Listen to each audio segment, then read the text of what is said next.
The High Limit series gets rolling tonight, and I've got everything you need to know, plus some weekend schedule updates, and I'm going to ruin a conspiracy theory. Let's go.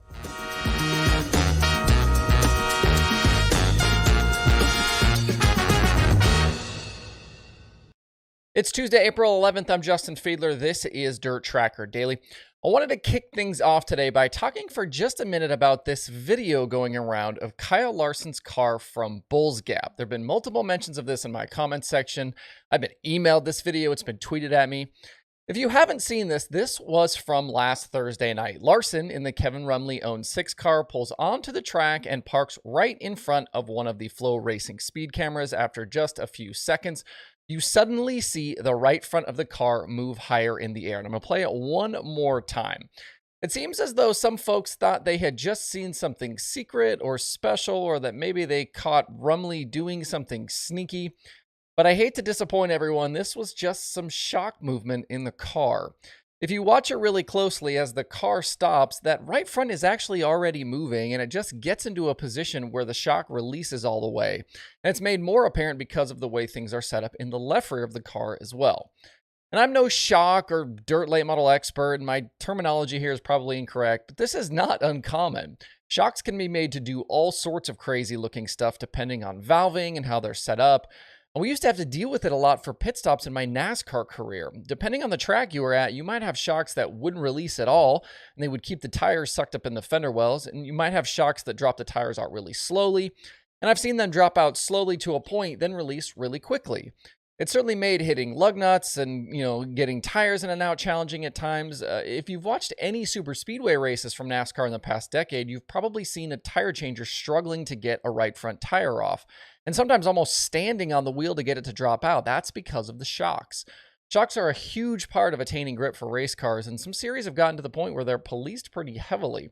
In the Cup Series now, the shocks are basically a spec piece with just a few adjustments available to teams. So sorry to bust up the conspiracy theories, but nothing really special was going on. Don't forget, too, Kevin Rumley is one of the smartest guys out there when it comes to shocks and how to make them work best for dirt late models. If you want to hear more from Rumley, check out the interview I did with him back in February. I'll link to it in the video description below. Looking towards tonight, there is something for both sprint car fans and late model fans to check out. First, High Limit kicks off their first ever championship season with the opener at Lakeside Speedway near Kansas City. $50,000 to win, $2,000 to start, and their projected entry list shows 56 cars as of yesterday. That includes the 26 full-timers they announced before and a whole bunch of other competitors. The list does include 9 full-time World of Outlaws drivers, so this would be the first of their 4 freebies or 8 freebies, depending on their plans for the season. And those 9 that are included include Logan Schuchart, David Gravel, Spencer Baston, Casey Kane, Donnie Schatz, Sheldon Haudenschild, Gio Scelzi, Carson Macedo, and Brad Sweet. We'll also see names like Cole Macedo, Zeb Wise, Austin McCarl, Brady Bacon, and more. The weather looks like it'll be really nice, so no issues there. And this race tonight is sort of the band getting back together from the Larson Marks racing days, as Shane Stewart and Justin Marks are promoting tonight's race in Kyle Larson Series. Now, looking at some past race results, the past 6 Outlaw winners at Lakeside were James McFadden, Gio Scelzi, Shane Stewart, Donnie Schatz, Darren Pittman, and Brian Brown. So of that group, only Gio, Schatz, and Brownie are racing tonight. A year ago, the best half-mile racers with the Outlaws were David Gravel. He led the series in average finish, and Brent Marks, who had the most half-mile wins. And through just a few half-mile shows this season, Gravel has been the guy in both of those stat categories. So big cash on the line, lots of cars coming to race, good weather. Now the question is, will fans support the series at the racetrack? Even with help from Flow, I do think that the future success of High Limit will depend on how well they can promote these races and draw fans to the grandstands. This deal is clearly made for streaming, but getting butts in the seats on Tuesday nights will be vital, especially with the payouts they're offering. If you can't get there, you can watch this one live tonight, obviously on Flow Racing. Across the country in Tennessee, XR's new Workin Man series for late models gets started tonight at Volunteer Speedway.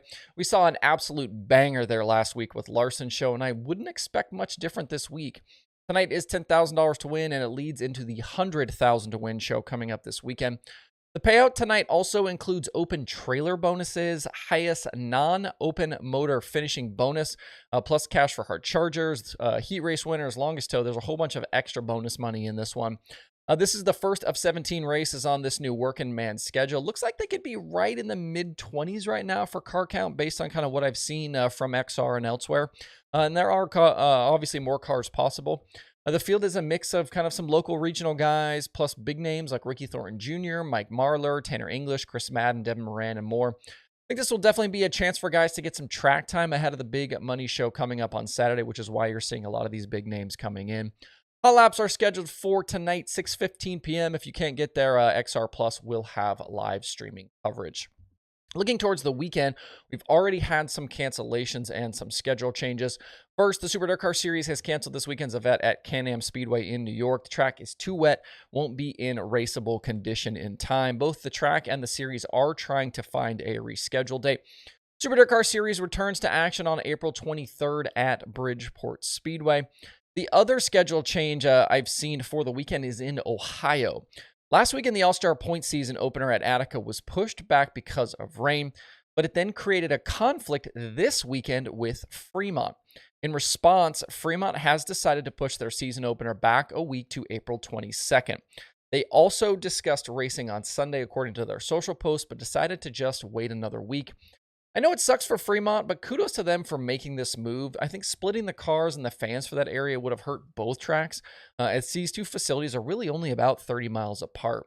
I think this type of cooperation, we don't often see it in a lot of other parts of the country, so I think it's important to note when it does happen.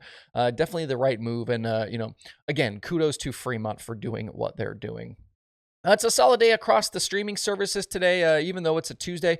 5 things coming up. Flow Racing has the aforementioned high-limit sprint cars from Lakeside plus Flow 24/7. XR Plus has the Workin Man late models from Volunteer, and Dirt Vision has Outlaw carts from Millbridge plus Dirt Vision now. To see the full daily streaming schedule with links to watch, visit DIRTtracker.com/watch tonight. If you guys want to grab some Dirt Tracker merch, like hats, like decals, all of that stuff can be found over at shop.dirttracker.com. Grab some merch for yourself, and it helps me out in the process. I hope you guys have a good Tuesday out there. We'll be right back here tomorrow for more Dirt Tracker Daily.